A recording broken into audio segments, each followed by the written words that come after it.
viveva nel suo mondo, sognava, aveva bisogno di restare da sola, lei con lei in sua compagnia. Non amava parlare del suo intimo pudore, non stendeva i suoi grembiuli nelle piazze del paese.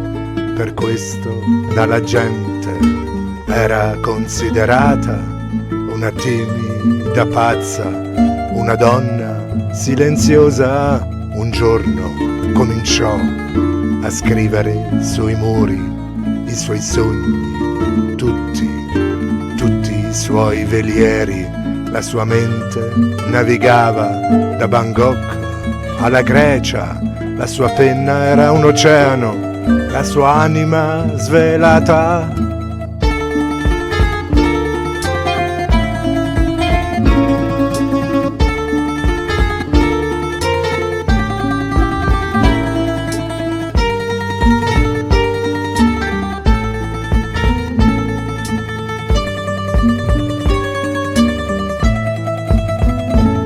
La sua notte, un quadrifoglio, uno scrigno come uno scoglio. A nessuno dava a vedere, ma dentro aveva la luce del sole.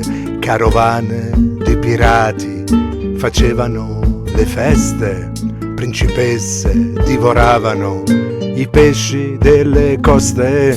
Poi un bel giorno un grande uomo fece un passo senza velo e trovò lì tra le nuvole i suoi scritti, il suo cielo. Lui la prese per la mano e con lei volò lontano nei teatri della vita a scrivere la seta. Tutto il mondo l'acclamava, la voleva, la cercava nei cinema all'aperto.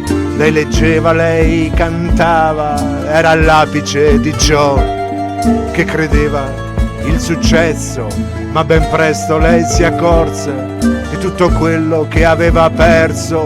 Gli mancava la sua casa, la sua voglia di essere sola, e davanti a un foglio bianco non vedeva più l'aurora.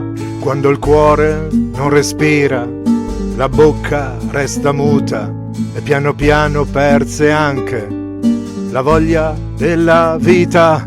La trovarono imbottita di tracce senza meta, in un letto troppo duro, senza aria, senza vita.